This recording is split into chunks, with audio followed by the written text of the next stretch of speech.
Everyone's talking about AI these days, right? This season on Compiler, we're diving deep into how AI is reshaping the world we live in. Join us for a new season of Compiler, an original podcast from Red Hat. Subscribe now wherever you get your podcasts. Everything is better on a boat, and your vacation is no exception. This year, experience the world's most beautiful destinations aboard your own private yacht charter with the Moorings. Our fleet of modern, custom-designed yachts is just one reason we were recently voted Best Caribbean Yacht Charter Company by readers of Caribbean Journal. So when you next explore the Virgin Islands, the Bahamas, or elsewhere, don't accept anything less than the Moorings. Your vacation time is precious, so make the most of your freedom on the water. Book your perfect charter at moorings.com. Nothing less than the Moorings. Coming up on episode 285 of Wheel Bearings, we've got the Kia Telluride, the Honda Pilot, and a whole bunch of news from the Chicago Auto Show, including interviews with Jim Morrison and Kristin Gomez. All that and more coming up next. This is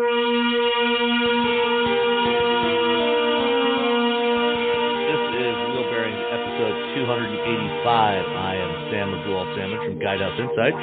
I am Nicole Wakeland from Auto by Tel today. And I am Roberto Baldwin, let's say Engadget. And who's ready to go first? Not me, because I'm still trying to log into Discord. All right.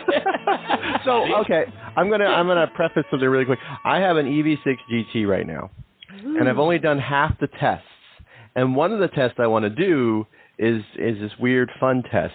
So I'm just going to say the EV6 GT is still awesome, but I'm going to hold off on talking about it until next week, because after we're done with the podcast today, I have to go drive it for 8 hours to do this like crazy test. But I don't know. I guess that's a teaser. Join us next week for. Join us next week when Robbie talks about the car. Yeah. You're going to see how far you can drive at 10 miles an hour. Yes. All right. How horrible would that be, though? You're just like, well, we got 240 miles. Well, let's see, 8 hours. It took us 3 days. That's about 80 miles, so that's not very far. All right. Nicole, are you ready, or should I go? You should go first, Sam. It's that All kind right. of Sunday. I had the 2023 Kia Telluride SX Prestige X Pro V6 all-wheel drive. Wow. Yeah. Too many X's in there. Uh-huh. Well, actually, or maybe there's too few X's. I don't know. Depends on what your perspective is. But anyway, this is the refreshed Telluride that launched this year for 2023 model year. So it's got slightly different look to the front end. I mean, it's not dramatic. It's fairly subtle changes, but it's a typical mid-cycle refresh. And the X Pro is new for this year. So this is an updated, higher performance all-wheel drive system that has, I think, at least some modicum of center locking to ensure that you can transfer torque to both axles when you're in slippery conditions. I didn't have an opportunity to do anything really off-roady with it, but I've seen some other stuff that's been done with it where it's actually surprisingly capable in off-road conditions. The Telluride, of course, is Kia's 3-row crossover that is based on the same platform architecture as the Hyundai Palisade that I think you talked about last week, Nicole. Mm-hmm. But it has its own kind of distinct flavor to it in terms of design and just general feel, which I think is good. I mean, if you're going to have an automotive conglomerate with multiple brands that is sharing hardware, what you don't want to do is what GM did in the 1980s, late 1980s, where you had 4, in some cases 5 variants of the same vehicle that pretty much all looked exactly the same, and drove exactly the same, and felt exactly the same, but basically just had different badges on them. Hence the term badge engineering. In Hyundai and Kia, and frankly, other automakers have learned a lot since then, and even when they're using the same platform architectures, they've found ways to make the vehicles more distinct. So the Telluride has a little bit more of a little bit less of a luxury feel to it than the Palisade, but it still feels premium inside. It's a little bit cleaner design on the outside, and maybe slightly sportier, SUV-ish. Obviously it's the same basic shape. All big crossovers are the same basic wagon shape, but within that context, it's good. I like it a lot. I am a big fan of the Telluride. It's got a 3.8 liter V6 engine, same as in the Palisade, 8-speed automatic transmission, and the all-wheel drive. You can get it with front-wheel drive as well, but this one, the SX Prestige, has all the goodies in it. It's got the big dual or panoramic sunroof, a dual 12.3-inch displays for the instrument cluster and the infotainment, surround view monitors with the blind spot view monitor system, which is pretty cool. When you turn on the turn signals, there's cameras underneath the outside mirrors that show the view of your blind spot area in the instrument cluster in either the right or left-hand gauge, depending on which signal you turn on. You got a heads-up display in this one. The one thing Kia and Hyundai have not done yet is wireless support for smartphone projection. So if you're going to use your iPhone or Android phone, you do have to plug it in to get that functionality. But otherwise, well, see, that's so weird because on our Hyundai we have wireless, but I have this EV6 GT, and I'm trying to get it to do wireless because on our Hyundai, which is the $35,000 EV, it's we have wireless CarPlay, but not on the Kia. And it's that is odd. I don't know why. I'm okay. Yeah. But it's got basically all, other than that, it's got all the goodies that you would want on a modern vehicle. 20-inch wheels. The X Pro comes with more all-terrain type tires. That give you nominally a little bit of extra traction in the dirt. But these are not what you would find on, say, a Wrangler or a Bronco. But it'll do for going down a dirt road. And digital key, and what else here? Rear occupant alert with ultrasonic sensors. So it's using the sensors inside the cabin to detect if there's somebody left behind, if you've left a kid behind in there, and give you an alert. So this engine is, in this vehicle is not exceptionally efficient. It's fine. It's not out of line with the competitive set. So it's rated at 18 miles per gallon city, 24 highway, 21 combined.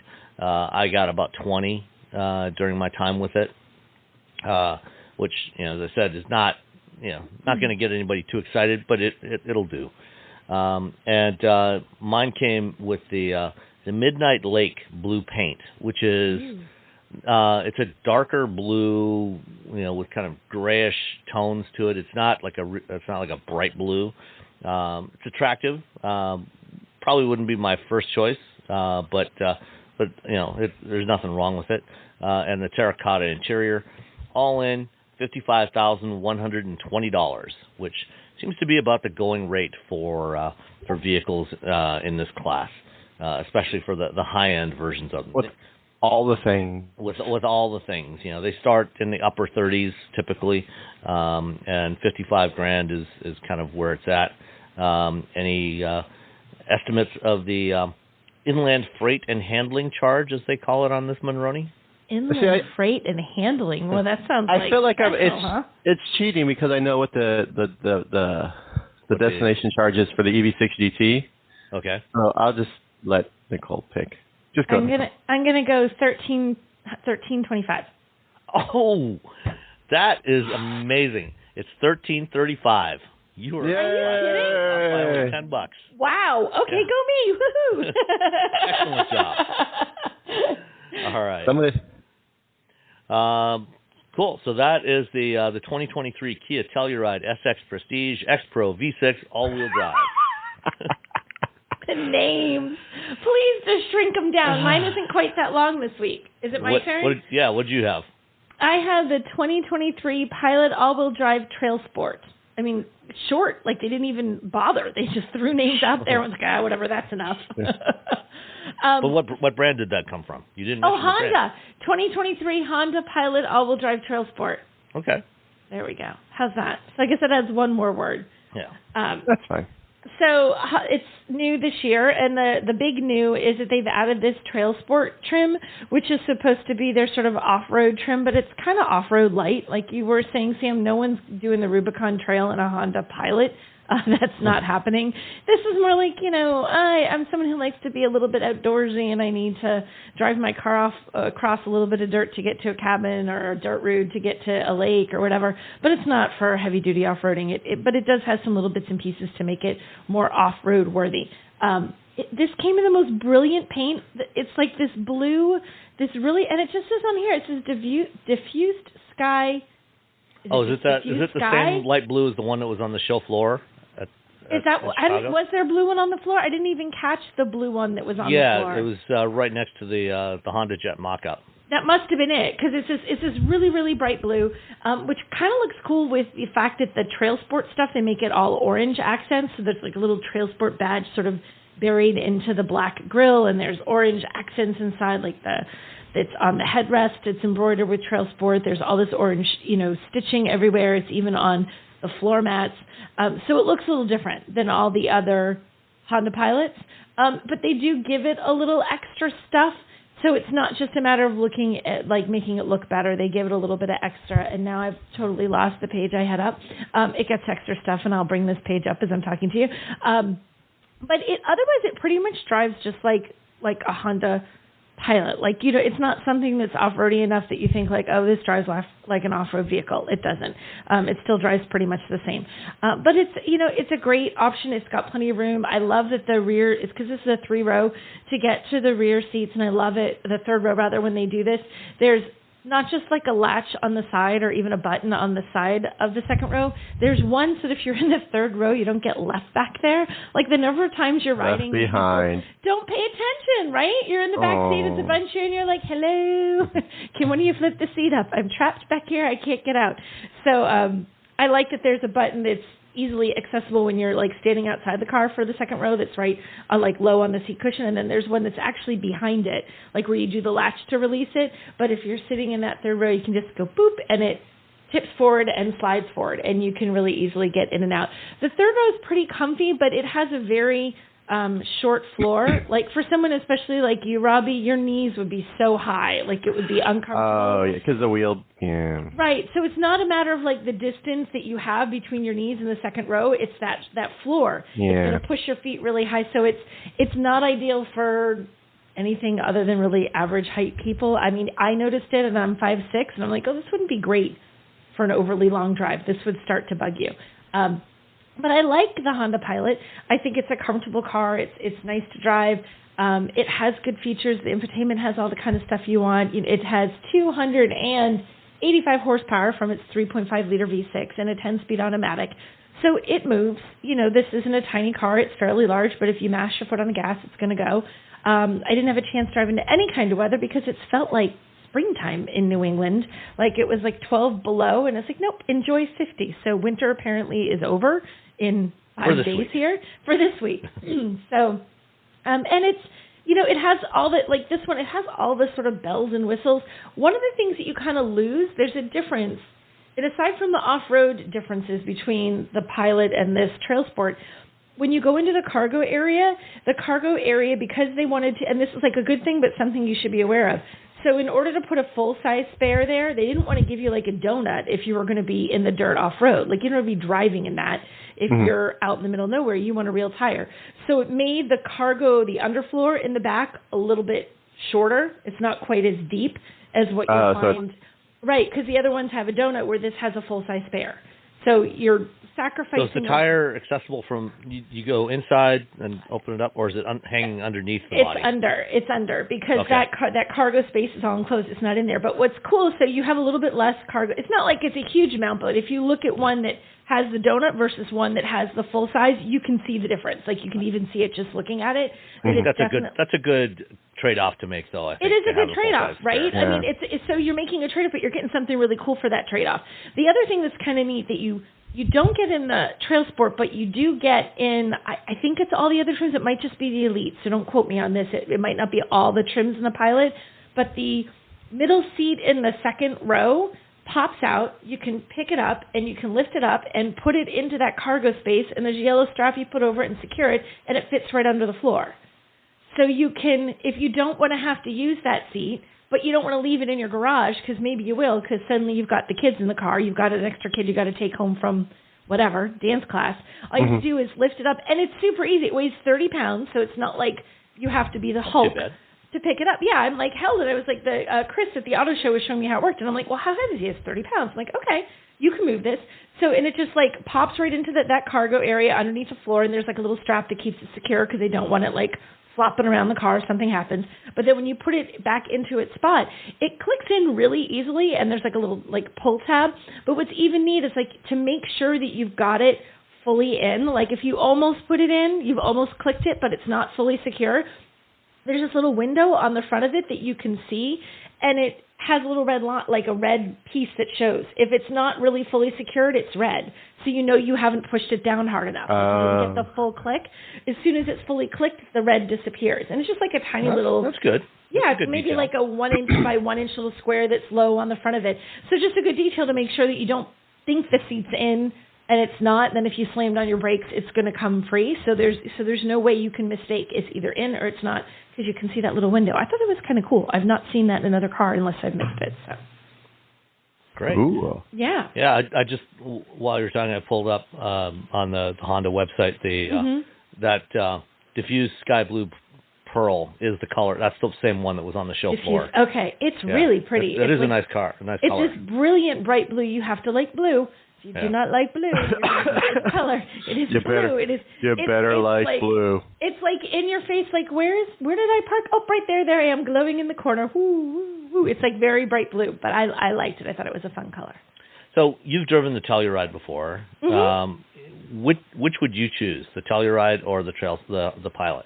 See, here's the thing. I like both of these cars, and I think driving them, it's a little bit a matter of personal preference. Where I would go with the Telluride is I think the Telluride just has a nicer interior, I think, overall. And you're putting a bunch of people in this. This isn't a sports car. This is an SUV. You're going to have 2 or 3 rows worth of humans in that car. And I think the Telluride is a little more upscale, and it doesn't even matter whether you're going with the base trim or the top trim, like across the board. The Telluride looks a little nicer, the seats are a little bit comfier, and it feels a little bit fancier. So if you like that look and feel, I would go with the Kia Telluride. Okay. One of the in the Discord, Gifted Napper is listening in right now because we're streaming. He asked a question or had a comment. It says, 2 people who bought a Toyota Highlander, only because the Telluride still doesn't offer a hybrid or a plug-in hybrid.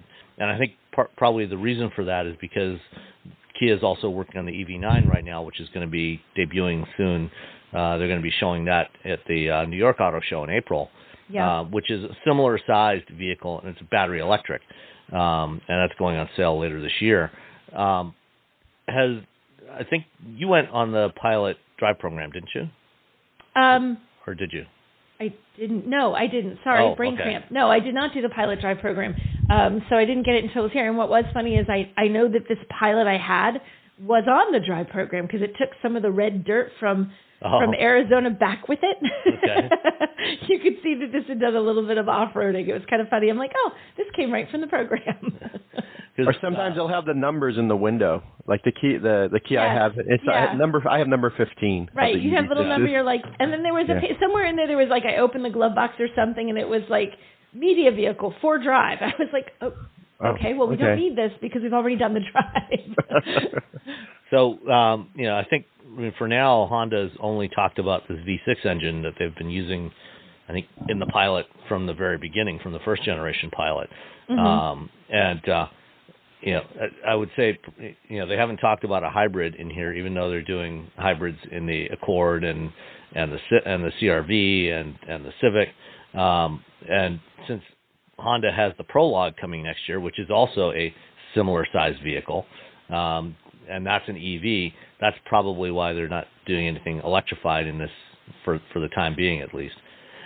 One other question, they, especially with the addition of this Trailsport model on the Pilot, when they launched the Passport, I don't know, 4 or 5 years ago, part of the rationale for that was, to make it more off-roady capable, and they did the drive program for that out in Moab when we went out there.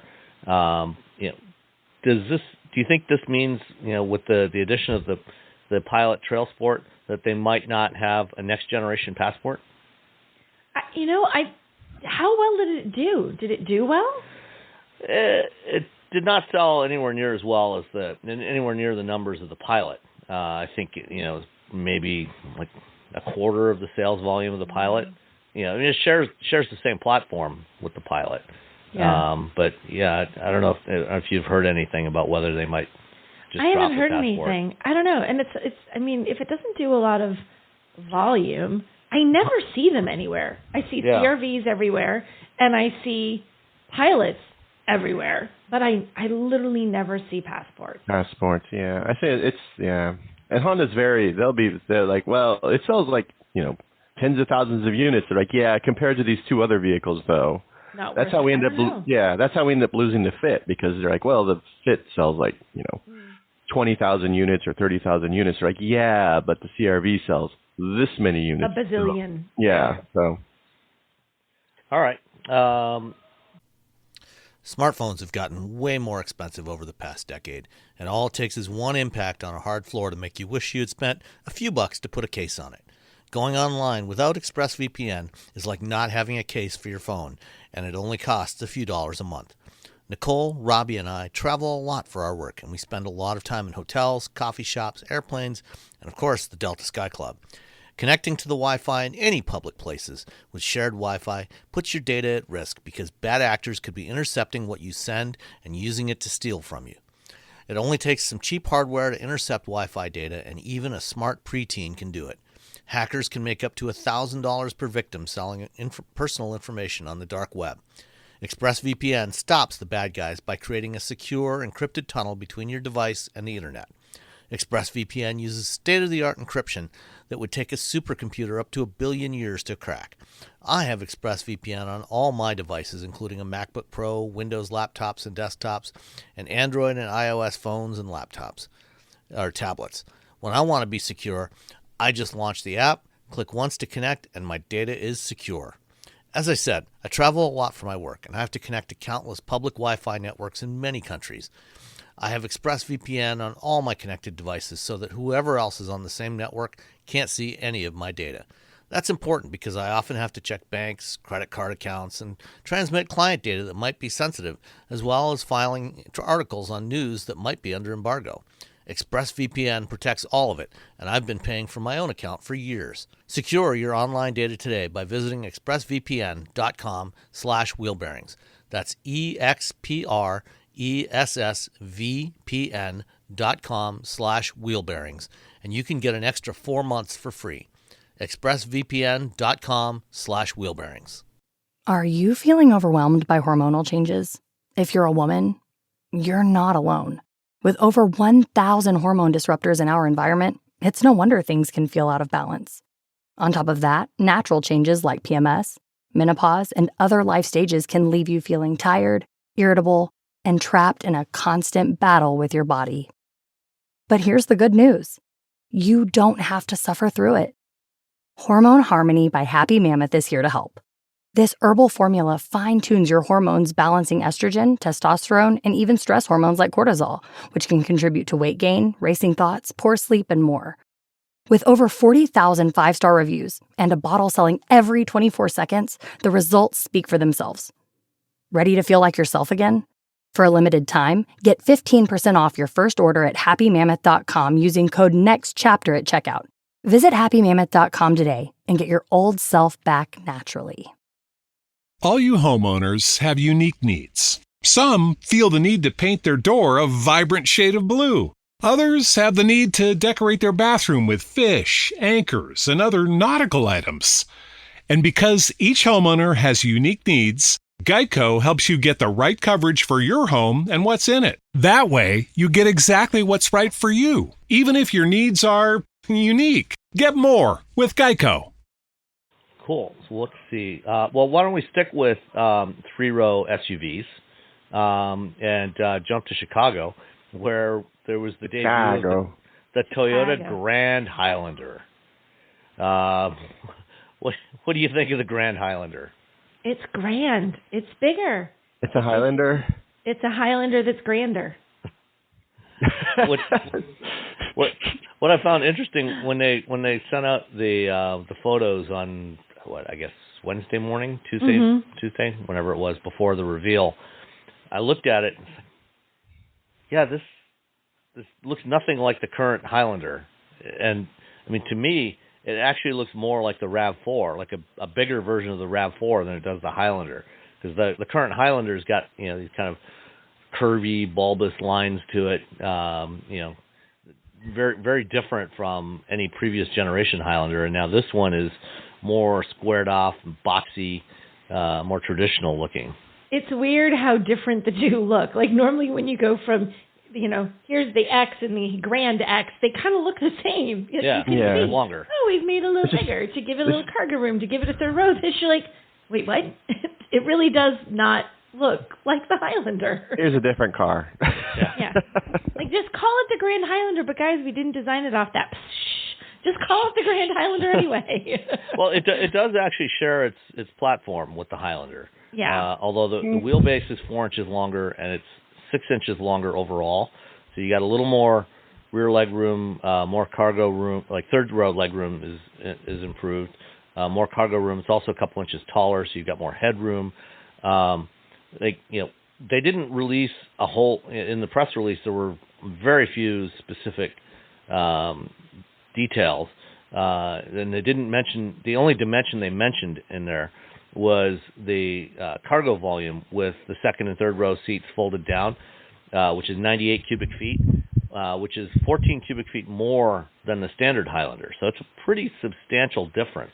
With that few inches of extra length and height makes quite a bit of difference in how much space is available in there. When I talked to the chief engineer at the show, he told me that the wheelbase is 4 inches, an extra 4 inches, and 6 inches from bumper to bumper. The other major change, in addition to the sheet metal being all different, the interior, the dashboard and everything is all completely unique to the Grand Highlander. So it's not the same interior, although, it's got same kind of parts, touch screens and knobs and everything in the same places. It's just the supporting parts are different. So it looks different, but, it's functionally the same. And then they added an option of the Hybrid Max powertrain that we've previously seen on the Crown and the Lexus RX. So that's a 2.4 liter turbo 4-cylinder hybrid with all-wheel drive, which is I think 362 horsepower compared to about 220 or so with the standard hybrid powertrain. I like the Hybrid Max. Mm-hmm. I think that's a good powertrain. I think that little extra oomph is nice. Sometimes you can't tell the difference. Like, here's the better version of this or the more powerful version. You're kind of like, yes?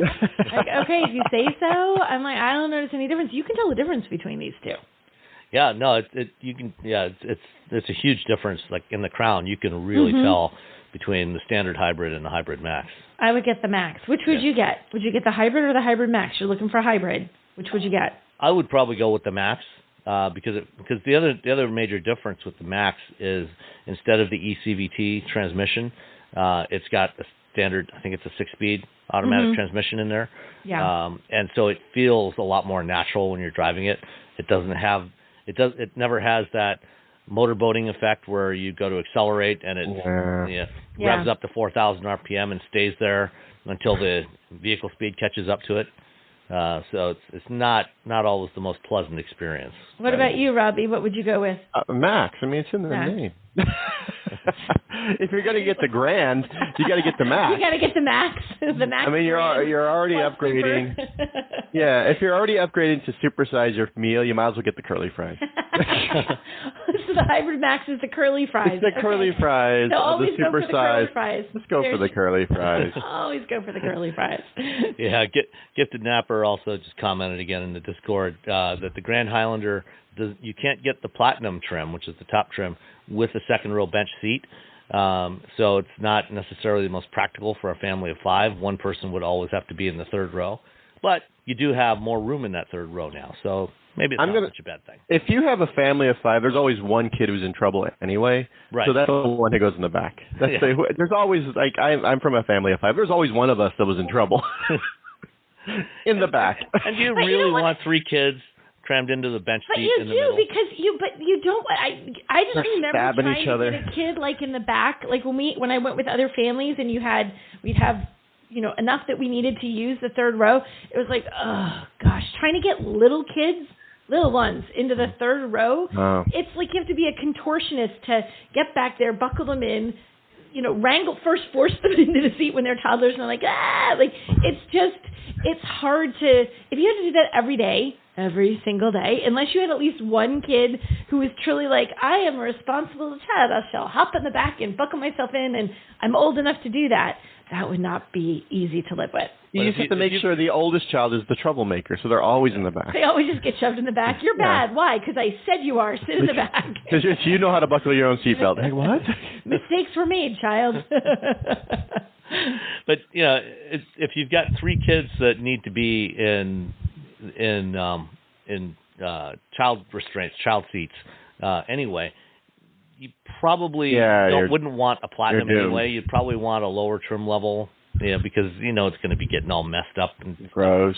Maybe. Yeah, I don't know. I had like gorgeous leather seats in one of the SUVs I had when the girls were little, because I was always in the car. Like you drive around so much.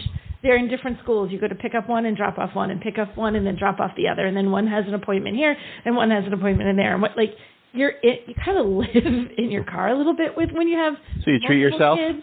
So you treat yourself. You're like, I don't care. You can spill, French fries, your curly fries. You can get your curly fries all over those fancy seats. I'm going to enjoy the 2 up front that are clean and tidy and neat. They should have a parent trim level where it's just the front seats are really nice. And the back is just like that really easy to clean vinyl. Awesome? You had like Napa leather seats up front and ultra suede and all the fancies. Like in back, it's a bench seat with vinyl. Yeah. Well, you can hose it off. It's got a drain hole. It has the plugs in the hole like a Wrangler. Or get one of those dog seat covers like I have for when I take Daisy. Oh yeah, you have the dog seat cover. Just put this, drape it over the rear headrest, and that would work. Yeah. The dog seat cover. That would work.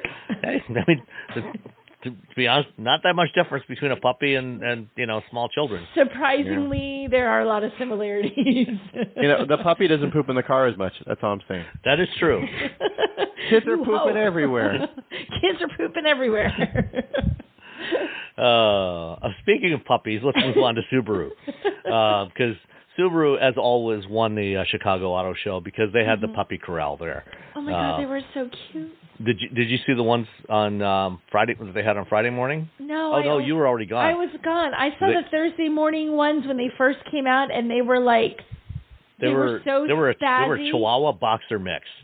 Which they were so cute. Oh my God, they were so cute, and they were there was one woman who kneeled down on the floor, and they were on her, oh my God, they were so cute. And then I walked by later, and they're just all passed out in a giant puppy pile. I'm like, they're still so cute. And Friday, because they rotate them out every day of the show, so they don't overwhelm them. And Friday they had a litter of black labs, and apparently, I guess Paul Eisenstein adopted one. Did he really? Yeah, Paul got a puppy? Yeah. So, anyway, Subaru also had a car there. They introduced the 2024 CrossTrek, which, shockingly enough, does not look radically different from a 2023 CrossTrek, even though it's all new. What did you think of the CrossTrek, the new CrossTrek? I think it's a nice iteration, like a little bit different. Like you wouldn't know the difference. Like if I put them next to each other, I don't think I could tell huge differences. Could you? Could you eyeball it?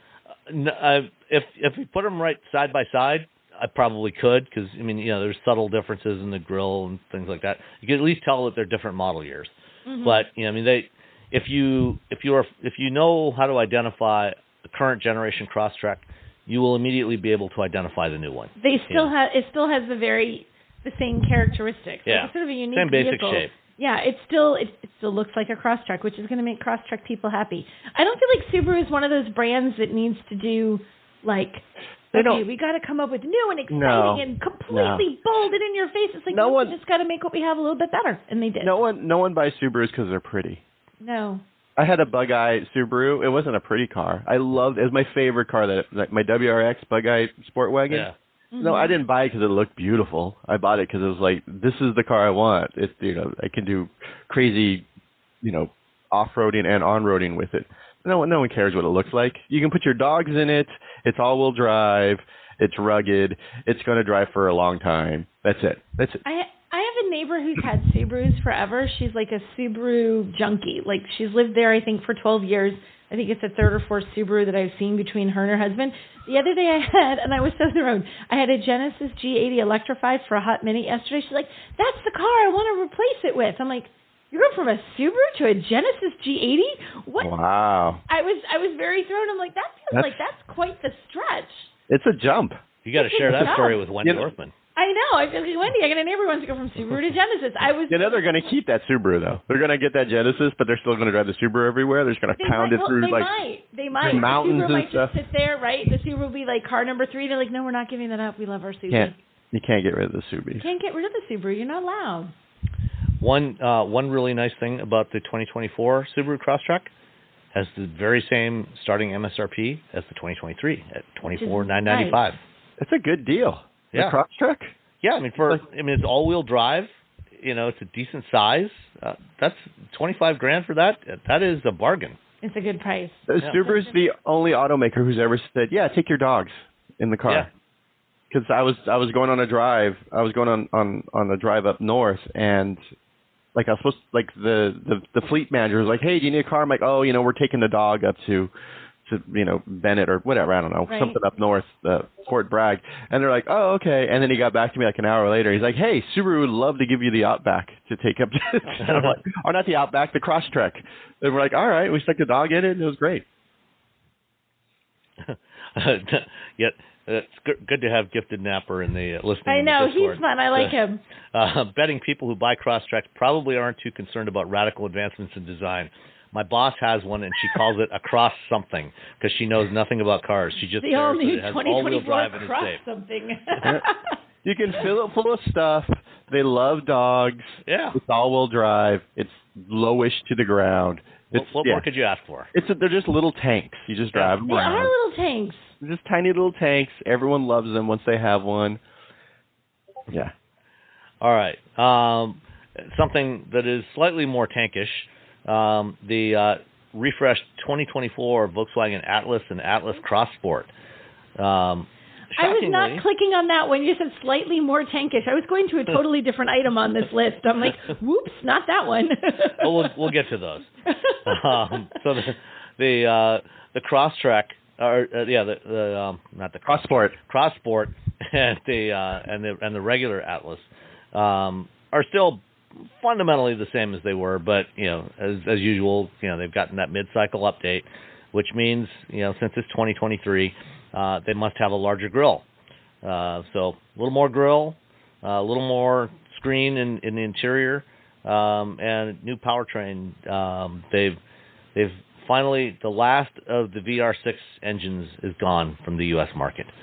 No more Volkswagen VR6s in America. And the standard 2-liter turbo that they had before is also gone. So now there's just one powertrain option, which is still a 2-liter turbo, but 269 horsepower, 273 foot-pounds of torque, which should be plenty for this vehicle. Still has a 5,000-pound towing capacity. Did you get a chance to take a close look at this thing, Nicole?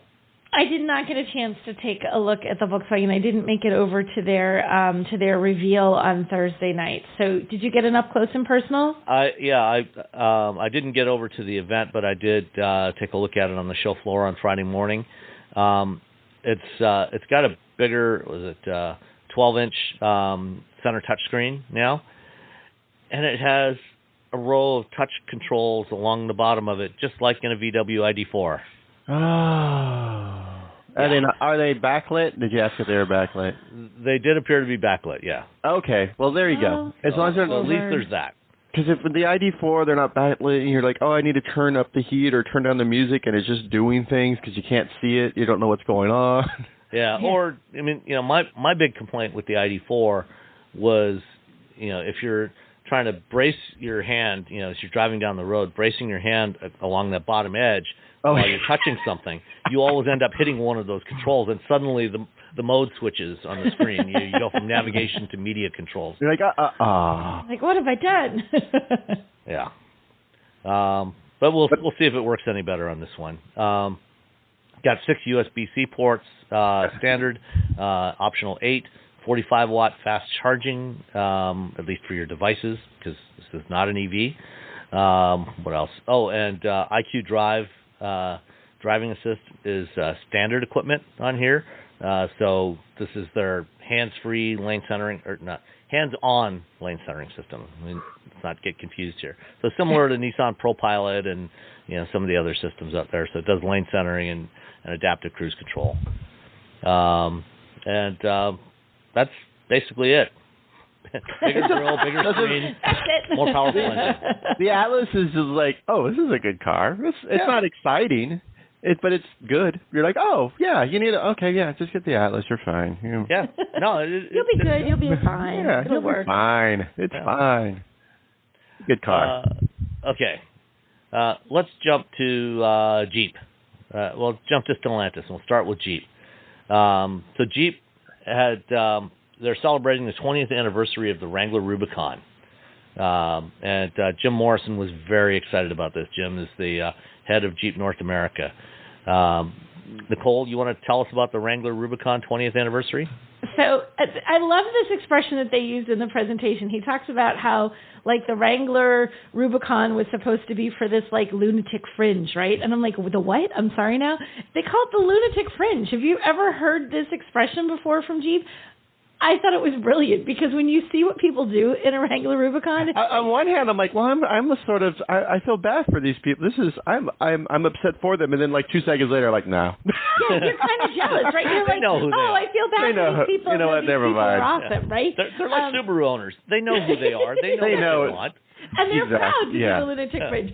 Yes. So there's this big presentation. It was fun to watch talking about this, and they basically came up with, when they first did the Rubicon and sort of saying, and then we did a 10th anniversary, and then we made it more Rubicon-ish, and then now we're going to make it even more Rubicon-ish still, and they added all sorts of off-road stuff. And they've even done, what's the special edition? Because I should have it up in front of me. They've done an edition the level 2 with AEV. Yeah, and there's 150 each of those, I think. Well, they're doing 4,000 of the standard 20th anniversary editions. Right. And then there's 150 of these level 2s. Which are even more... Yeah. I was going to say a different phrase, and I can't swear, but they're even more lunatic fringe than the other ones. It's really just taking cars, people who, really go out there, you're going to... you want a Wrangler Rubicon. That's you're going to go out there and try and do stuff that they say you can't do. And that's basically who this is targeting, the people who just want to sort of I love my Wrangler. I love my Rubicon. I want to go out there and do crazy stuff that I shouldn't be able to do, but I'm going to do it anyway. And I'm going to push it and see, I think it's neat that this lets people say, okay, how far can you take it? We say you can climb up X, well, you're going to climb up X squared. Go for it. And they pull it off, and they do it. And then Jeep sort of looks at it and says, well, we actually should probably make it so X squared is part of it. Okay, let's do that. Then they just keep pushing Jeep to do more. And I feel like the Rubicon 20th anniversaries are yes, you have pushed us to do a little bit more. So they're everything you love about the Rubicon times 10. How's that? Yeah. No, I mean, it's on 37-inch tires and wheels with beadlock capable wheels, and I think a 1.5-inch additional lift on the AEV version, the level 2 version. So yeah. Oh, and one of the things that they put on all of the 20th anniversary models is an off-road front camera, which is set up similar, because you have the same thing available on the Bronco, where typically the exterior cameras, the front and rear cameras that they have on there, they're required to shut off, by regulation, they're required to shut off when the car gets to about 5 miles an hour. So when you're backing up, if you back up when you back up, they stay on. But if you're going forwards, if there's a forward camera, it can't be on above 5 miles an hour because they don't want you getting distracted. The one exception to this is if you're in an off-road mode. Like if you're in four-wheel drive low, you can turn on this camera, and you can see what's in front of you, which when you are off-roading, which is probably the only place where you should be using four low. Yeah. Unless you like driving along, at 10 miles an hour, sometimes 5,000 RPM, Yeah, sometimes right. you don't want to back out of the Target parking lot, and it has the little cement stopper. You can just drive right over it. Yeah. At least you can now see exactly where that cement barrier is. Yeah. Feel it, boom, boom, boom. And when you're off-roading, especially if you've done something foolish like going out to an off-road area by yourself without a spotter, then when you're coming over some of these hills, you want to see what's on the other side of that hill. Do I really want to go over that hill? Yeah. Which you should always know. Never go over the hill unless you know what's on the other side. Exactly. Always look first. Always look first. Stopping before you go up the hill, trudging up the hill, looking, and then trudging back down to your car. Yeah. Do not just go over the hill. Bad things happen if you do that. That's right. There could be mud pits down there that will swallow up your car. Mm-hmm. Yep. That sounds like your personal experience. Damn, just with some conviction. Yeah. Did you know that a mud pit can swallow a Bronco Raptor if you're not careful? No. Oh, mud says swallow really? everything. Are you sure? Yeah, You're sure? I am absolutely positive of this. I have definitely firsthand experience of that. And that level 2 also comes with a winch and all kinds of other good stuff. These things are, let's say, not inexpensive. They're pricey. Yeah, well, they're just putting all these stuff on it. So it's like you're getting the curly fries, but then you're putting gravy on it, and your hamburger's now curds. deep. Don't forget the cheese curds. You're getting cheese curds. You're getting and your hamburger has been like beer battered and fried, and your soda's like the size of a Fiat 500. Sort of the size of a Fiat. Why can't I find the pricing in here? I just remember that it was frightening. It's for the 4xe. So if you want the 20th anniversary 4xe, it's about $70,000.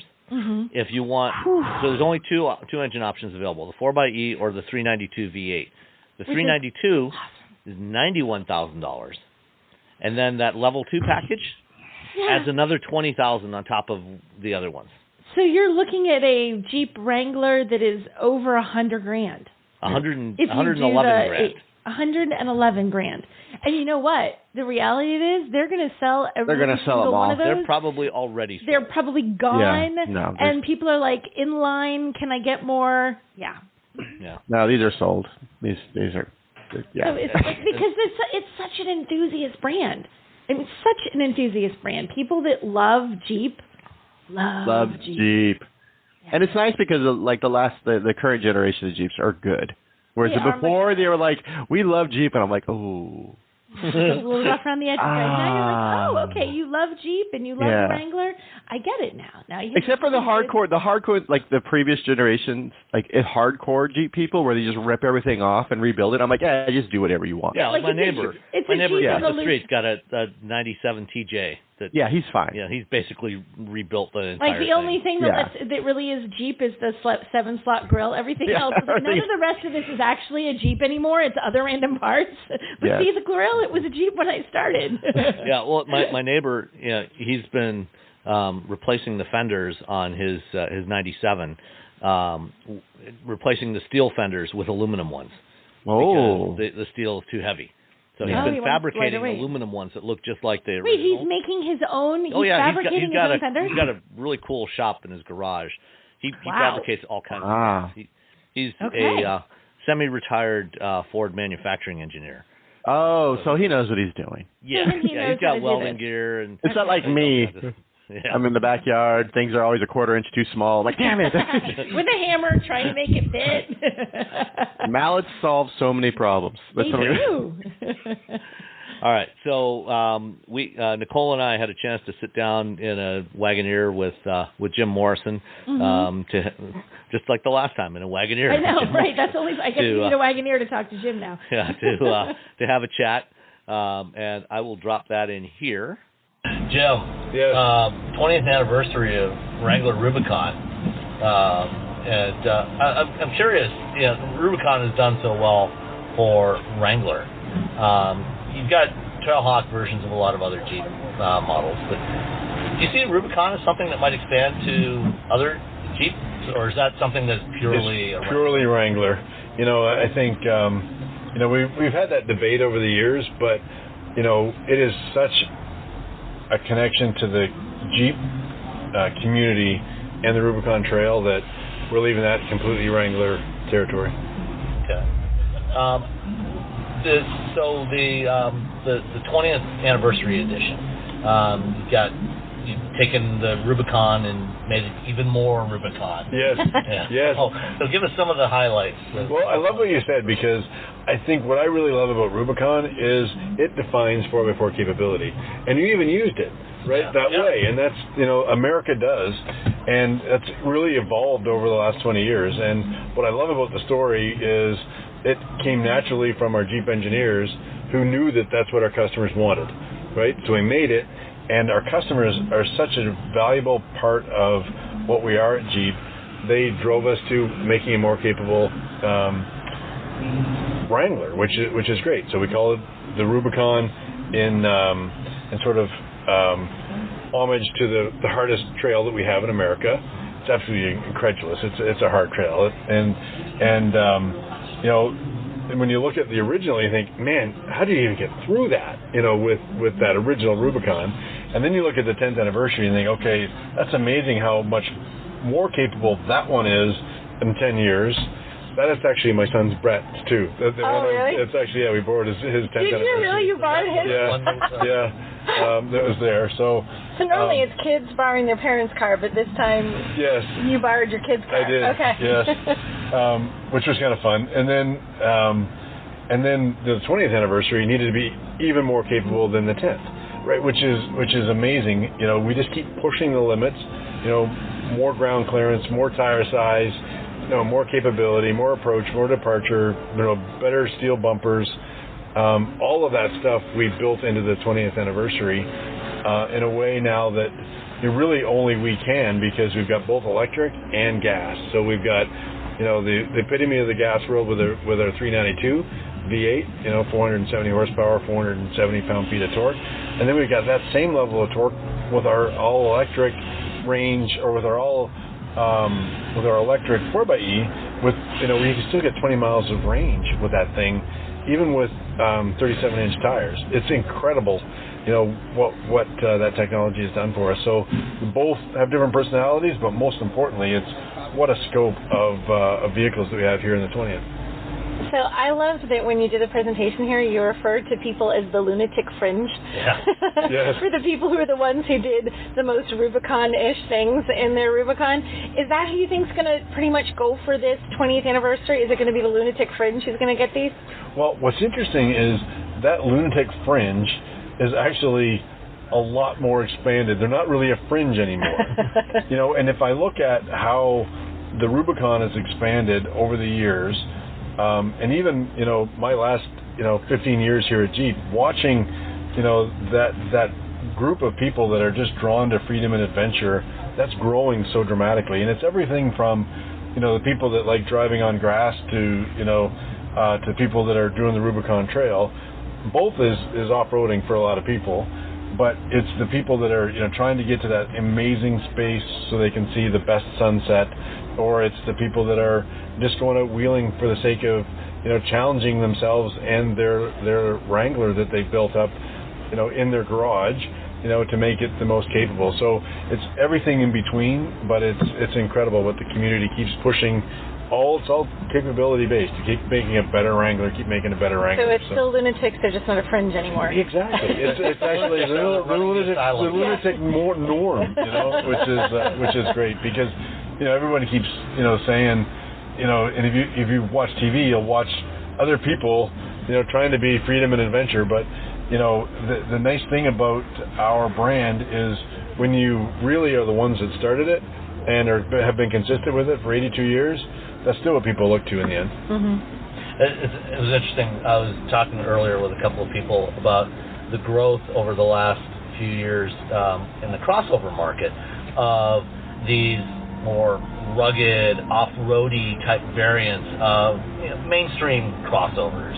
You've got the Kia Telluride's got this SX all-wheel drive, and everybody's got their own variations on this.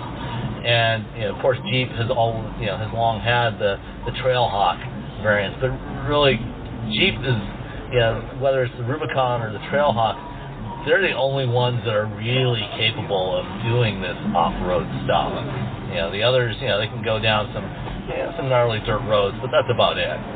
Yeah, but I think one of the things that even Grand Cherokee, and I'm looking over at a Compass, they are always the most capable in their class. You're right. They you don't find a lot of Compasses on the Rubicon Trail, and even out of Moab, the Grand Cherokees that you see on the trails, they're modded 10-year-old Grand Cherokees. Mm-hmm. But what's important is capability still drives the best four-wheel drive system in Compass versus the competition, Grand Cherokee versus the competition, and they're different levels of what's important to 4x4 capability. And for Grand Cherokee specifically, snow capability is really important to that Jeep, right? It's why it continually wins awards out in New England. It's a perennial favorite for the New England Motor Press. It's always getting awards because it's perfect in the snow. It's great. When you get 2 feet of snow, you want a Jeep. Yeah. It's that snow berm at the end of your driveway that you're like, I can drive through the snow on the road, but what has the plow just done? And your Jeep can get through it. Yeah, exactly. You don't have to plow. You just push this button, it cracks it up to we're going to go up the off-road mode, put it in the snow, and you go. So capability means different things to different people. But you're right. The hardcore lunatic fringe people will pretty much stay focused on Wrangler. And of course, even for those most hardcore of lunatic fringe, I think the way you described it, when that original group created that first Rubicon 20 years ago, I'm assuming they mostly took parts out of the Mopar catalog and maybe some other third-party stuff and put it on there. And today, you still have things in the Mopar catalog to make even a Rubicon more extreme. Yes, yeah, and you saw it a little bit here today with, the AV Level 2, that they're doing, and really taking it up to the next level again with 37 inches of water fording, the KO2 37s. Incredible. 50 degrees approach angle. You can just drive up to a wall and go up it. And it's incredible what those guys are doing with the Wrangler as well. It's kind of in the same line of thinking as the original lunatic fringe folks. I think you said there's going to be 4,000 of the 20th anniversary editions. Yep. Is it 2,000 of each of the 4x8 or I didn't say. Order? Yeah, I wanted to give the. I didn't. Cagey. I was cagey. Yeah. Well, I want to let our customers decide. Okay, fair. If they want to do 3,099 392s or 3,099 4x's, we can do that. It's kind of hard to be doing just one of something, but anyway, we'll see. But that's the nice thing is we're giving our customers choice. I think you'll have more than one. They can decide which one do you want, a 392 or 4xe. What's interesting is I've been driving that 4xe around for about a year with that suspension technology, and actually had it out of Moab last year. Oh, did you? So I was hiding it in plain sight. It was again with the cagey. You don't even know what he's doing. It was fun, and I can say it's amazing. It's so capable. the guys always put a winch on my Wrangler because you can't get the Jeep guy stuck, right? So that would be bad. It would be bad for him to have you stuck. Apparently it's really bad for social media. You absolutely want a winch on something like that. I had a Bronco Raptor last fall. I took it out to the Mounds ORV park and got it thoroughly stuck in a mud pit. And it was a couple with an older XJ Cherokee with a winch that got me out of there. Oh, yeah. Otherwise, that thing would still be sitting there. Yeah. Well, I can tell you, I won't say exactly what. Anyway, I won't even say what. No, I can't. Anyway, my winch is I'm gonna bust this and say handler, making sure Jim is not out of line. And she's like, no. I've got a great story. Vehicles. I've got a great story for you. Good humanitarian on the off-road trail. Is that a good way to? I've helped a lot of folks on the trail, and I love doing that. But never having to help a Jeep just other brands that aren't as good as yours, right? Well, he'll fess up. Yeah. So, anyway, it's fun because Anyway, my winch has been helpful, but I haven't got that Jeep stuck. All right, that's good. Can I say that in a way? That Jeep that I have on my winch has been very helpful. Yes. But I have never got that Jeep stuck. Okay, that sounds fair. That Jeep, but that's only telling him about one Jeep. See, when we hit the not record button, we'll find out what he's really gotten stuck. Oh, I often get Jeep stuck. I mean, they say there's no way, and sometimes they're right. There's limits to everything. Everything sometimes they're right, and sometimes they're like, holy crap, you did that. I'm like, yeah, okay. That same day that I was using the winch, someone said I can't go up that because no production vehicle has ever gotten up that.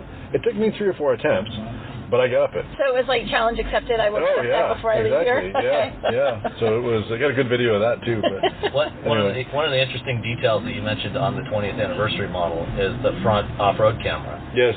So is that set up so that, because typically the exterior cameras are designed for regulatory reasons, they have to turn off at like 3 miles an hour or something like that. Is that one that can stay on at higher speeds so that if you're going through a trail where you've got limited visibility, you can see what's in front of you? No, just low range. Okay. You can run at low range, low speed. It'll stay on. Up to you what can run speed? 20 miles an hour, I think. Okay. Yeah, if you're low range on a trail, that's 20 miles an hour.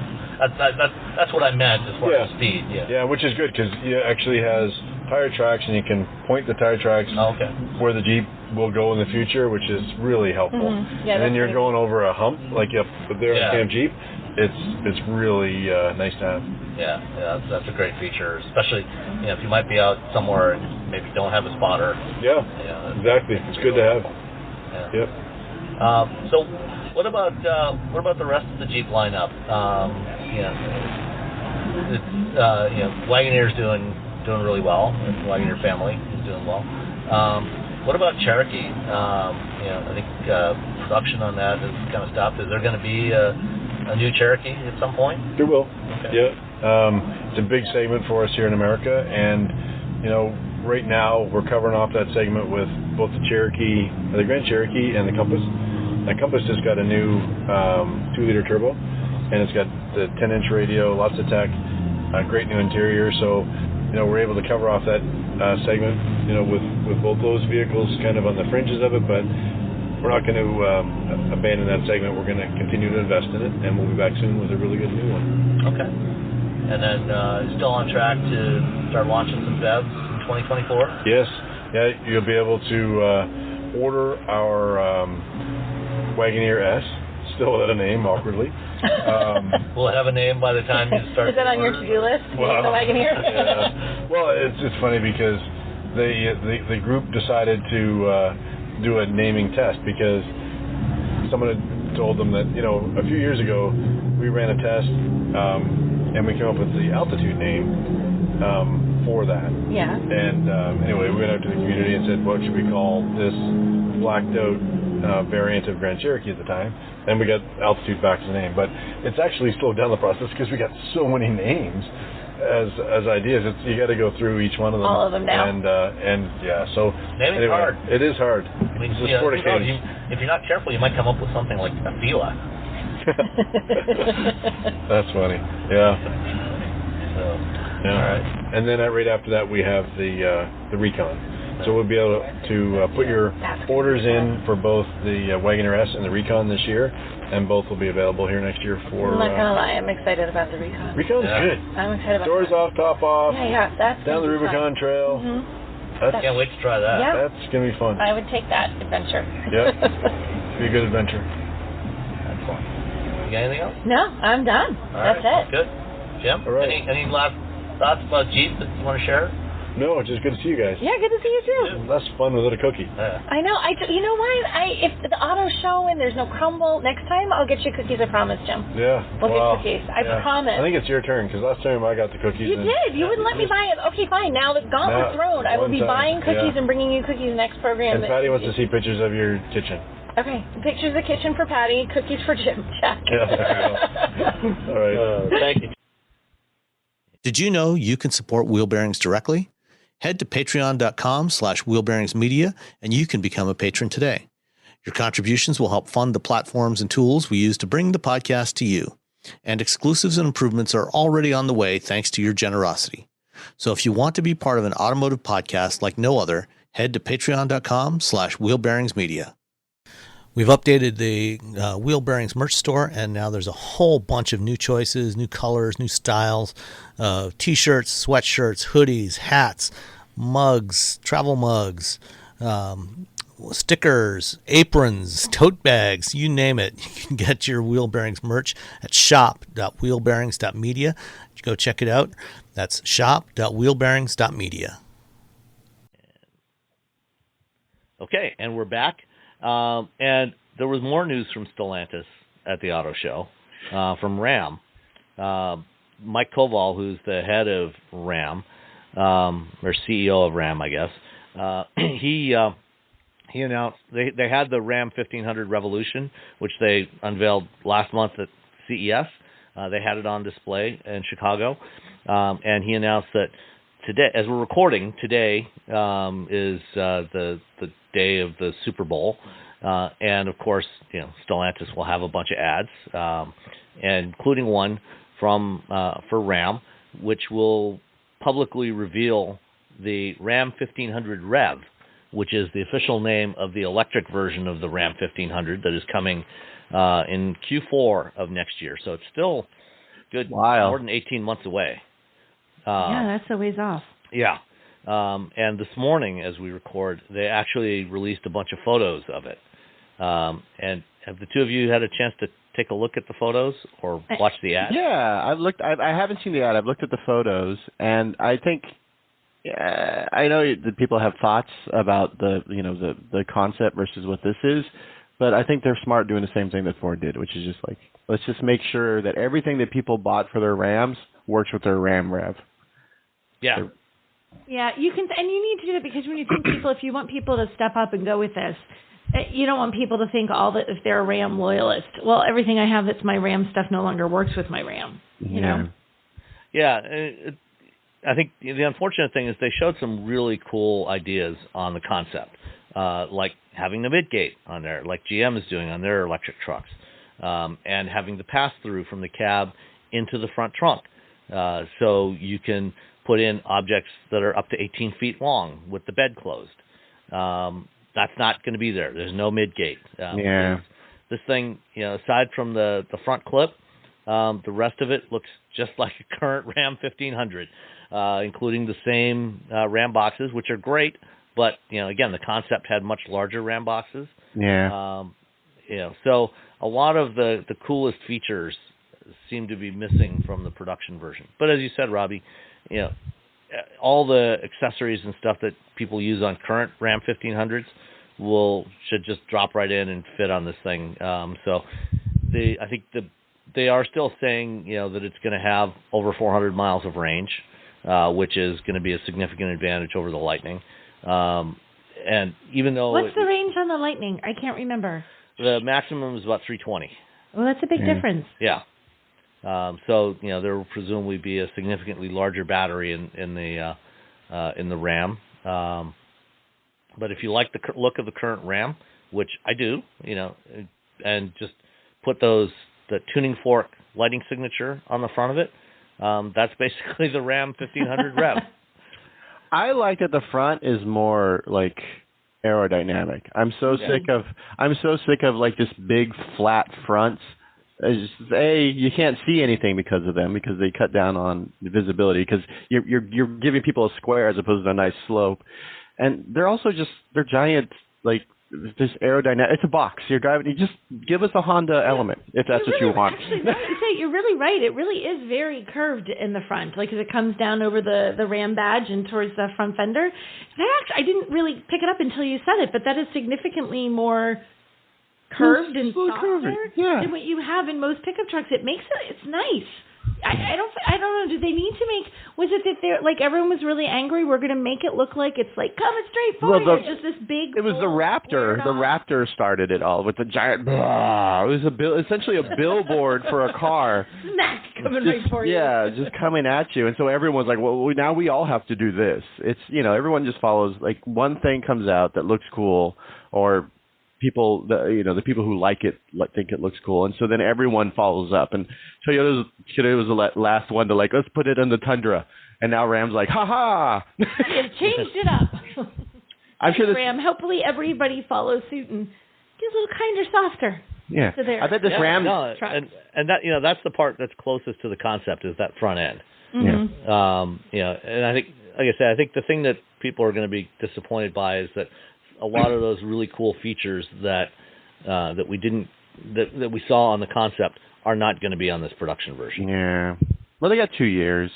Yeah. So maybe they'll add a few. No, they won't. But that's too big of a change. I think if this sells really well, then they're probably going to be like, okay, well, maybe we can do those other things. But, yeah. Nice. Hopefully. All right. One last one before we get into a couple of listener questions. Is Hyundai Evolve Plus, which was announced at the show. And this is a new EV subscription plan from Hyundai, which is kind of cool. There's a new app that you can download. If you go into the iOS App Store or the Google Play Store, you can look for Hyundai Evolve Plus, and you can download the app, and you can go in there and browse to all of the Hyundai Kona EVs and Ioniq 5s for now that are available within whatever radius you select of your location. Right now, the closest ones to me, because they're just starting this program and works with dealers, are in New Jersey and Massachusetts. Oh, that's close to me. That never happens. Yeah. Yay! And so what it is a monthly subscription plan.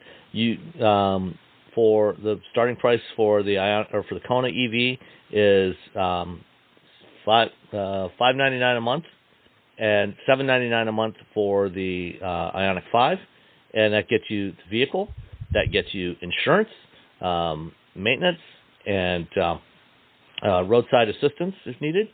And to do it, you just go through the app, you browse of what's available. If you see something you like, you click on it, you create an account, scan your driver's license, and they do a quick soft credit check and background check to make sure you've got a relatively clean driving record. And after a minute or two, if you pass those, then let you put in credit card information and schedule a pickup time for the car from your local dealer. And that's it. Then you just pay for it month to month. You can turn it in at the end of any month. So if you're interested in seeing what it's like to live with an EV for a while, or you maybe just need a vehicle temporarily, if your vehicle got totaled or stolen or something, and you're waiting a while to get something new, and you want to try out an EV, or one example they gave in the presentation was, if you got kids coming home from college for the summer and they need a car for 3 or 4 months. Or you want them to drive your trashy old car and you get to drive the Honda. That is the way it would actually work. I'm not giving my daughter this. You get the crappy car, kid. So it seems like a really interesting program. I'll be curious to see how it works out. They're doing it in conjunction with the dealers, and they'll So you pick up the car from the dealer, but they say you can be in and out in 15 minutes. You do everything up front in the app, and then you just go pick up the car and be on your way. And then you can turn it in at the end of any 28-day period, and it just keeps, unless you cancel, it just keeps rolling over. And that's and then at any time, if you decide you want to buy or lease the car, you can do that. You can keep the car. If you want to change, if you want to go from a Kona to an Ioniq at the end of a month, or when the Ioniq 6 comes out in a few months, you can switch to that, or the Ioniq 7, or as they add other vehicles, you can switch to the other ones at any month, and you just start paying the whatever the price is for the new model, and you're good to go. And then anytime you're done, you can just turn it back in, drop it off at the dealer, and you're good. I guess if you just needed a car for a little while, but the thing is, if you just need a car for a little while and you don't already have, because it rolls in like insurance and other stuff, which sounds like a great deal, but that would not be such a great deal, like if your car's in the shop, right? Because you're already paying for insurance and all that kind of good stuff on your own car, so now you're just paying a lot to have I mean, if that was the case, if your car was in the shop, then what you probably want to do is just get a standard rental car. Yeah. But, for example, if your car's been totaled, for example, or it's been stolen, and you might be waiting some period of time, some indeterminate period of time to get a payout, or you want to order something new, this gives you, something you can get in the interim or, on a longer term basis. Mm-hmm. So it's not that dissimilar to, the Care by Volvo program. Hyundai's been piloting it for the last 12 months with 8 dealers in 6 different states, and because they do it through the dealers rather than trying to do it directly to consumers.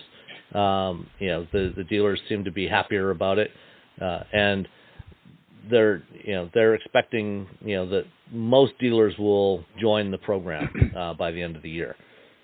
I did have a chance to talk with Kristin Gomez from Hyundai about it and get a little more detail on it, and I will drop that in right here.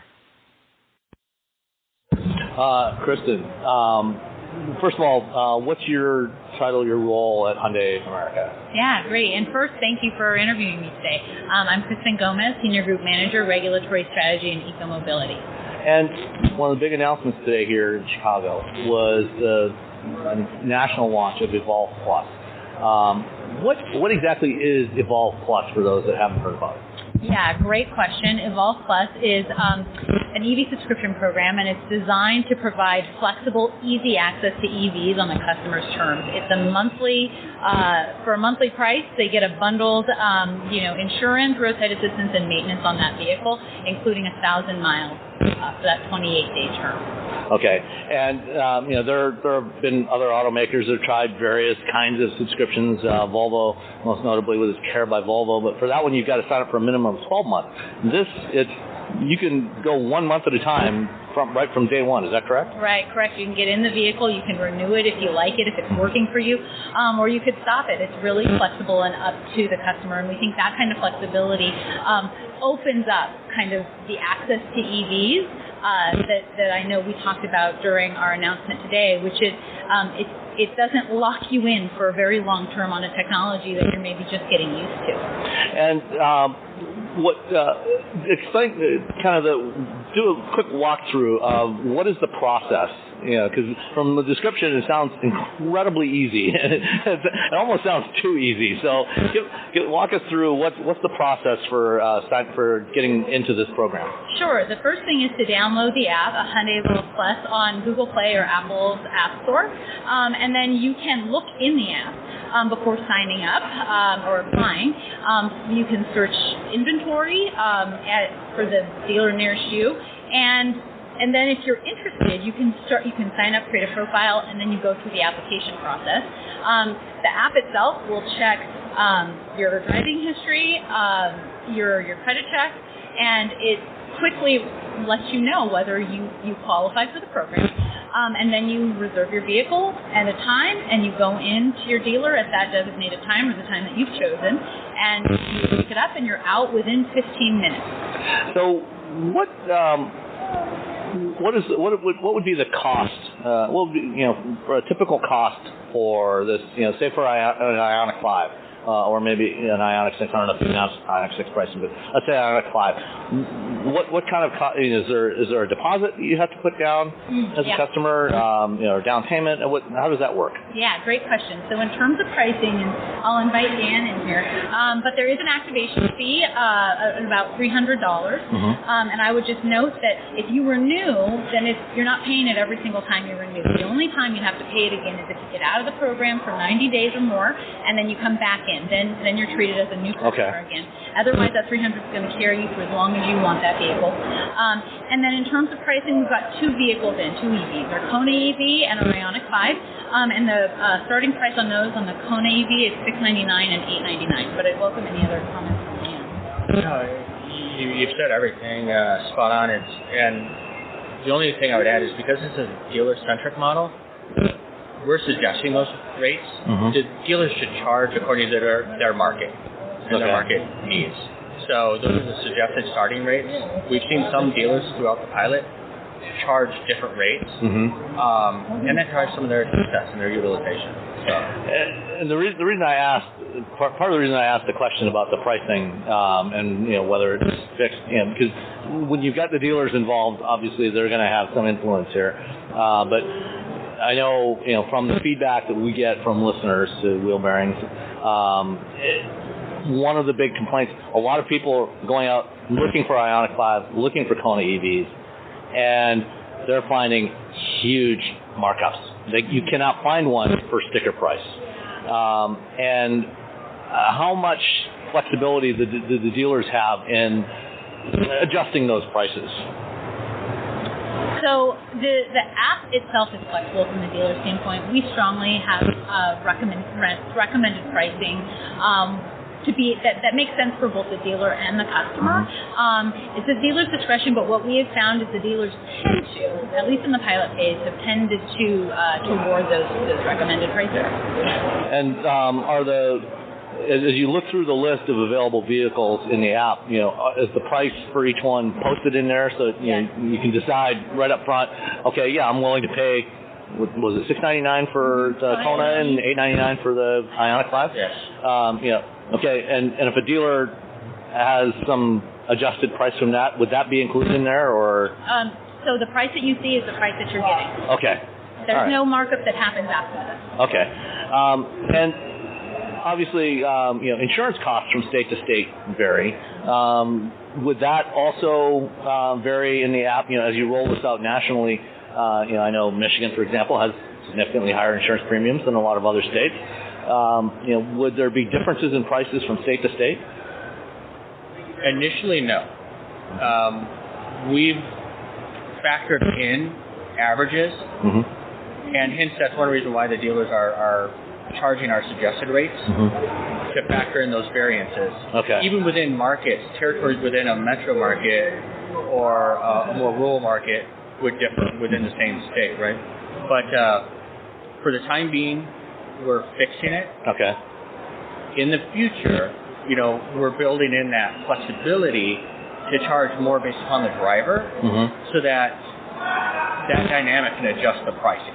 Okay. So for your older, more established driver, there might be a lower premium than the younger driver coming into the program. Okay. Just like we would, as individuals, be charged by our own insurance company. Okay. All right. And that price that you see, that includes service, maintenance, insurance, but obviously not charging though, right? No. Yeah. So one of I guess the next question, first of all, with Evolve Plus, is right now you've got two models. Soon, presumably, the Ioniq 6 will also be part of that as that becomes available. Or any EVs that are coming online are always potential to enter the program. So as the lineup of products improves, can a customer, from month to month, say start off with a Kona and decide, hey, I want something a little bit bigger, I want to go for the Ioniq 5, or I want to switch to Ioniq 6, or maybe at some point a 7. Can they make that switch, and just pay the new, at the end of the month, pay the new price for that, whatever the price is for that different vehicle? Yeah, it's completely renewable every 28 days. So the customer can switch to the next vehicle that's available, or the next vehicle of choice, every 28 days. Start with the Kona for 28 days, move to the Ioniq 5 for the next 28-day period, or take longer. And then if another were to be made available in the program, switch to that. So every 28 days they're going to be able to try a new Hyundai product. That interests them. Yeah. All right. And that's just something that they'll work through with their dealer. Okay. So one of the challenges, especially with people that are new to EVs, and I think one of the goals probably for Hyundai is to attract people that haven't been in an EV before, give them that initial taste, and once they get used to that, it's like, oh yeah, I really like driving an EV. This works for me. Is education, especially around charging. One of the big challenges with EVs is the variability around charging, depending on temperature, depending on what your initial state of charge is, all these other things. Is Hyundai working with its dealers to help them better understand the vagaries of EV charging so that they can educate their customers, so the customers at least drive away having a better understanding of what to expect, so they don't get surprised when they go charge. If it's 5 degrees in Michigan, and their EV or the Ioniq 5, is not charging at 240 kilowatts, so they understand why. Is that part of what Hyundai is doing with its dealers as part of the expansion of EV availability? That's a great question. The first thing that I wanted to speak to was your comment earlier about how this program fits into EV awareness, and kind of your question, I think, was baked in there, whether it was designed with that in mind, and the answer to that is absolutely. We know that there is a gap in understanding between, early adopters understand it, but when we're getting to the masses, there is this ramp-up piece to try to educate, raise awareness of how this can fit their lifestyle. That also includes switching the way that you fill up the tank, so to speak, and you got to charge down, not go to your local gas station. And that comes with its different challenges. It works differently than filling up your gas in your gasoline engine vehicle. So that's all part of it, and we do, as part of this program, go in and train our dealers on how to present this program to their customers. So if there are questions around this, etc., they can answer them. Okay. And what percentage of Hyundai dealers today, I guess, are EV certified, or whatever terminology is that you use internally? What percentage of Hyundai dealers are selling EVs, and what's the feedback been from dealers about Evolve Plus and their willingness to adopt this program? So between 50-55% of the dealers are what's considered Ioniq certified dealers to receive allocation and sell and service the vehicles. The EVs. As far as the uptake of the program, today there's only 8 dealers across 6 states involved. Because we spent the last year working through the pilot and ensuring that everything works as seamlessly as we wanted it to for the customer and the dealer to operate this program. We're starting to communicate with dealers, and we're seeing a high level of interest in our dealers, and I believe next week we have more things on tap with our dealers to really outreach more. But we're seeing a fair amount of interest from our dealers in doing this. Our intent is, over the course of the next year, through the end of 23, to have every single one of those Ioniq certified dealers enrolled and active in the program. Okay, great. It's a pretty massive national. Okay, and of course, going back to one of the driving forces behind this, to get new EV customers. Obviously, somebody that's new to EVs probably not going to have a charger at home. Is there a component of this, or is there something else that Hyundai has to help new customers, new to EV customers, get set up with home charging? So are you, I'm sorry, can you clarify the question? Does Hyundai have any kind of program to help facilitate customers that are getting their first EV find an electrician if that's necessary to do an installation of a level 2, or provide any discounts on that? Yeah, so I'm really glad I asked for the clarification because we do. Okay. Yeah.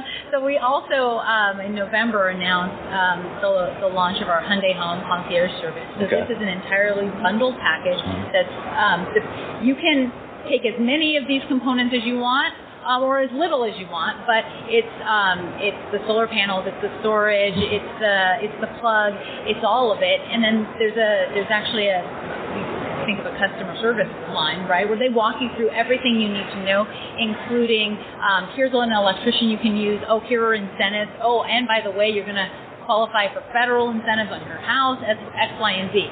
So we do have that product available, and it works seamlessly with this program. Okay, great.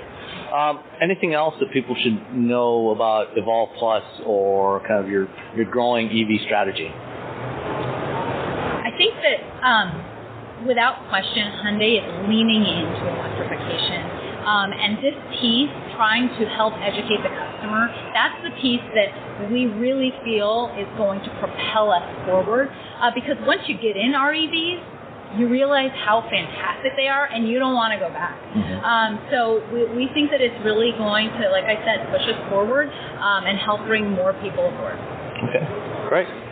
Thank you. Yeah, great. Okay.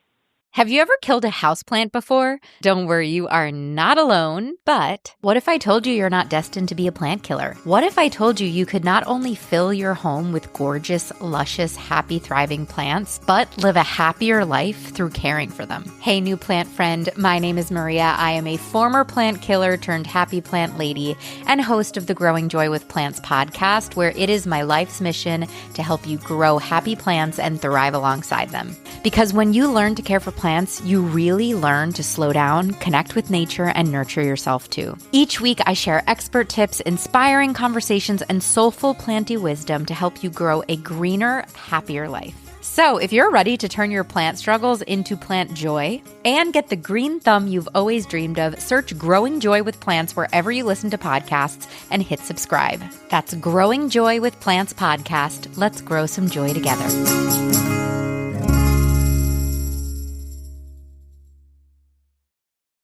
And we're back. And let's hit a couple of listener questions. As I've mentioned in past weeks, if you want to participate in the show and send us a voice recording of your question or comment, you can do that. You can send it, you can either, if it's a small enough file, you can send it directly to feedback@wheelbearings.media, or you can put it in a Dropbox or OneDrive or wherever and just send us a link to it. And that's Adam Jakowenko sent us a file with his question. And Robbie, can you play that for us? Hey, Wheel Bearings crew, this is Adam in San Diego, and I thought I would send a voice comment, switch things up a little bit for you. Anyway, I thought I would comment on the new GM site that just debuted, evlive.gm.com. It's actually their way that they can provide live chat, answer questions about their EVs, and even do one-way video demos where you can see them, but they can't see you. I actually sent this to my parents, whose first EV will be a Lyric, if it ever gets delivered. I've used it twice already. Big if there. I'll wait to speak with someone. That could probably change if it catches on, but they said it was a much better experience than asking their local dealer questions, who apparently knows very little. So, and also a lot better than asking me all their questions all the time, because I also. So anyway, thought I would share. Yeah, so this is part of GM, the GM Live program. They actually launched this in 2020 with Cadillac. Cadillac was the first brand to launch this with live.cadillac.com, and they've got live.chevrolet.com. I think those are the URLs. I'll double check those and put the links in. And now they've got one for EV Live. And what they're doing is GM actually has a studio in Sterling Heights, Michigan.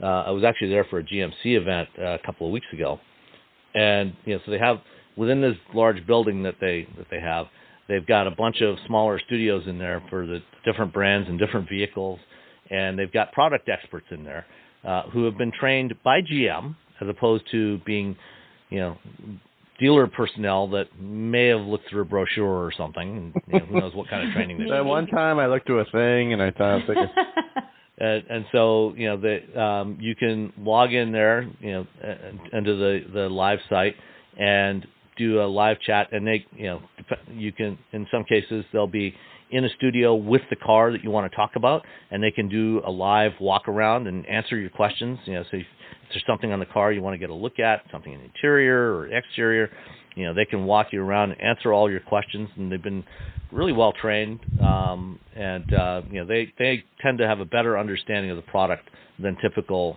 sales personnel. So it's worth taking a look if you're interested in something from GM. Yeah, that's pretty neat. I just poked around. I hadn't seen that site before. It does look pretty slick and a nice way to figure out a little bit more about EVs without getting too far into the weeds, like a little bit more layperson friendly.